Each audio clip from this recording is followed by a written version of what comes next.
नमस्कार मैत्रिणींनो, तुम्ही जर ब्लाऊज शिवून उरलेलं कापड फेकत असाल तर फेकू नका, कारण ह्याच कापडातून एक छान असा बिझनेस तुम्ही ग्रो करू शकतात। आता मी बघा, माझ्याकडे जे ब्लाऊज शिवून उरलेलं कापड होतं तेच मी इथे घेतलेलं आहे, कट करून घेतलेलं आहे आणि मेजरमेंट तुम्हाला स्क्रीनवर दिसत असेल।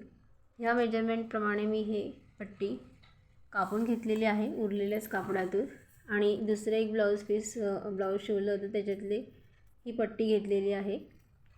तुम्हाला याचंही मेजरमेंट स्क्रीनवर दिसत असेल। हे सुद्धा ब्लाऊज शिवून उरलेलं जे कापड होतं त्याच्यातूनच मी एक पट्टी कट करून घेतलेली आहे। त्यानंतर हे दोन छोटे छोटे चौकोनी पीस घेतलेले आहेत 4x4चे। आता बघा काय करायचं आहे, एक इलास्टिक घ्यायचं आहे। आता इलास्टिक मी इथे घेतलेलं आहे 8 इंच, तुम्ही हे 7 इंच सुद्धा घेऊ शकतात। इथे मी 8 इंचचं इलास्टिक घेतलेलं आहे। आता ही जी पट्टी आहे त्याचं उलट बाजू चेक करायची आहे आणि मग इथे जोडून घ्यायची आहे। हे बघा, ही अशा पद्धतीने उलट्या बाजूने इथे शिवून घ्यायचं आहे। आता मी इथे शिवून घेतलं आहे, दोन्ही काठ जोडून घेतलेले आहेत एकमेकांवर ठेवून। आता बघा काय करायचं आहे, हे जे सिलाई मार्जिन आहे, सिलाई मार्जिन हे जे तुम्हाला दिसत आहे ते खालच्या बाजूला ठेवायचं आहे आणि मग वरच्या पट्टीचा जो कापड आहे असं सेंटरमध्ये आणायचं आहे आणि नंतर मग ती खालची जी पट्टी आहे ते दोन्ही काठ एकत्र आणायचे आहेत आणि इथे शिवायला सुरुवात करायची आहे। इथून ही अशी आणि हे असं शिवत जायचं आहे। दाखवल्याप्रमाणे हे असं कपडा जो आहे तो बाहेर खेचत इथे सिलाई मारत जायची आहे आणि जिथे सिलाई आता मारून झाल्यानंतर हा कपडा असा वरच्या बाजूला सुद्धा ओढायचा आहे, असं सरकवायचं आहे आणि हे असं शिवत जायचं आहे। एकदा तुम्ही शिवायला सुरुवात केली की हे तुम्हाला आपोआप जमणार आहे।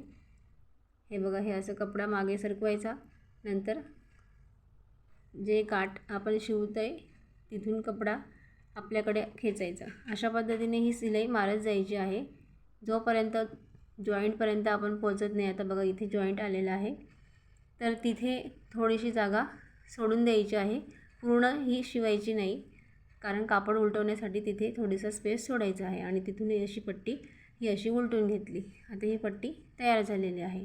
त्यानंतर आता हे इलास्टिक घ्यायचं आहे, याचं मेजरमेंट मी तुम्हाला सुरुवातीला दाखवलं होतं 8 इंच, तुम्ही 7 इंच सुद्धा घेऊ शकतात आणि ते पिनच्या मदतीने याच्यात हे असं टाकायचं आहे दाखवल्याप्रमाणे आणि मग इकडच्या बाजूने हे इलास्टिक काढून दोन्ही पट्ट्या एकमेकांवर ठेवून हे अशा आणि इथे शिवून घ्यायचं आहे।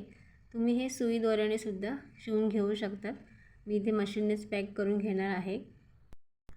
आता इथे मी इलास्टिक जॉईन करून घेतलेला आहे। त्यानंतर हा जो ओपन पेस होता तिथे दोन्ही काठ हे आतल्या बाजूला फोल्ड करून मग इथे सिलाई घ्यायची आहे आणि अशा पद्धतीने ही तुमची स्क्रंची तयार झालेली आहे। आता इथे अजून थोडंसं डेकोरेट करण्यासाठी आपण जी दुसरी पट्टी कट केलेली होती ती घ्यायची आहे आणि तिची दोरी बनवून घ्यायची आहे। त्याच्यासाठी हा कापड असा फोल्ड करायचा आहे आणि मग इथे कडेला सिलाई घ्यायची आहे। आता मी इथे सिलाई मारून घेते, कापड फोल्ड केलं आणि मग कडेला इथे मी सिलाई मारत आहे। अजून माझ्या चॅनलला सबस्क्राईब केलं नसेल तर प्लीज चॅनलला सबस्क्राईब करा आणि प्लीज व्हिडिओ आवडला असेल तर नक्कीच लाईक करायला विसरू नका, लगेचच लाईक करा। आता ही पट्टी शिवून झाल्यानंतर उलटून घ्यायची आहे, एखादी टोकदार वस्तू घेऊन किंवा सुई दोऱ्याच्या मदतीने सुद्धा तुम्ही ही पट्टी उलटून घेऊ शकतात। दाखवल्याप्रमाणे ही अशी हा जो कापड आहे तो मध्ये टाकायचा आहे हा असा आणि मग आपोआपच बोटांच्या मदतीने तो आतमध्ये सरकला जातो आणि मग हा असा बाहेर काढायचा आहे आणि ही अशी दोरी तयार करून घ्यायची आहे। ह्या दोरीवर मी सुद्धा सेपरेट व्हिडिओ टाकलेला आहे ही दोरी कशी बनवायची, तोही तुम्ही बघा. आता इथे मी ही दोरी तयार करून घेत आहे. पूर्ण कापड असा खेचायचा आणि पुढे सुद्धा हा असा ओढायचा आहे आणि ही दोरी तयार झालेली आहे. त्यानंतर हे जे 2 पीस घेतलेले होते ते असे सेंटरमध्ये फोल्ड करायचे आहेत. फोल्ड करण्याच्या आधी एका बाजूने हे काठाशी फोल्ड करून घ्यायचे आहेत उलट्या बाजूने आणि त्यानंतर मग सेंटरमध्ये फोल्ड करायचं आहे हे असं आणि इकडे एका बाजूला शिलाई घ्यायची आहे. आता इथे मी शिलाई मारते. तोपर्यंत तुम्ही अजूनही चॅनलला सबस्क्राईब केलं नसेल तर प्लीज चॅनलला सबस्क्राईब करा आणि व्हिडिओला लाईक करा. आता बघा शिलाई मारून झाल्यानंतर काय करायचं आहे, ही जी दोरी आपण तयार केली त्याची एक बाजू ह्या इथे अशी टाकायची आणि इथे सुई दोऱ्याच्या मदतीने पॅक करून घ्यायची आहे सेंटरमध्ये आणि मग नंतर दोन्ही बाजूचा जो कापड आहे तो एकत्र गोळा करून इथे हे असं दोऱ्यानेच इथे हे असं गुंडाळून हे पॅक करून घ्यायचं आहे. इथे तुम्ही 2-4 टाके टाकून दोरा पॅक करू शकतात आणि मग गाठ मारून घ्यायची आहे किंवा तुम्हाला मशीनवर करता येत असेल तर मशीनवर सुद्धा तुम्ही हे असं पॅक करून घेऊ शकतात. आता मी इथे सुई दोऱ्याने पॅक करून घेतलं आहे. नंतर मग हे असं उलटवायचं खालच्या बाजूला.